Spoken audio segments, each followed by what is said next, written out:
ஒரு கம்பெனி இருக்காங்க அப்படின்னா, நான் தமிழ்நாட்டுக்காரன் ஒரு 10 பேர் வேலைக்கு எடுக்கிறேன்னு வச்சுக்கோங்க, அவனுக்கு டேக்ஸ் கட்டணும், அதுக்கு அவனுக்கு சாப்பாடு ரூம்லாம் தரணும், அதுக்கெலாம் செலவாகும். அடுத்து படிக்காத வேலை எடுத்தாலுமே அவனுக்கு லிவி கட்டணும், இப்படிலாம் யோசிப்பாங்க. அப்போ உயர்ந்த பதவிகள் எல்லாமே இங்கே இருக்கக்கூடிய மக்களே எடுத்துப்பாங்க. எதுக்கெலாம் ஆள் கிடைக்கல? அப்போது இப்போ நம்ம ஊரில் சொல்லுவோம், கொத்தனார் வேலைக்கு 500 கொடுத்தா யாரும் வரமாட்டாங்க, 1000 கொடுத்தா தான் வராங்க.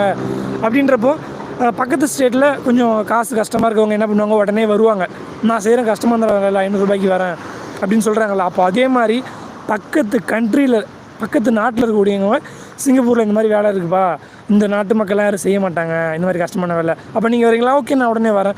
நம்ம என்ன நினைப்போம், நம்ம பொருளாதாரத்தில் அவங்களோட கொஞ்சம் கீழே இருக்கிறதுனால நம்மளும் வேலைக்கு போகணும், உடனே வந்துடுவோம்.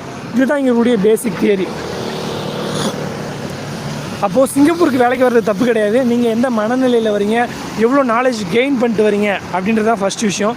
ஸோ அடுத்து நீங்கள் என்ன படிச்சிருந்தாலும் படிக்கலைனாலும் என்ன வேலைக்கு வேணால் வரலாம்.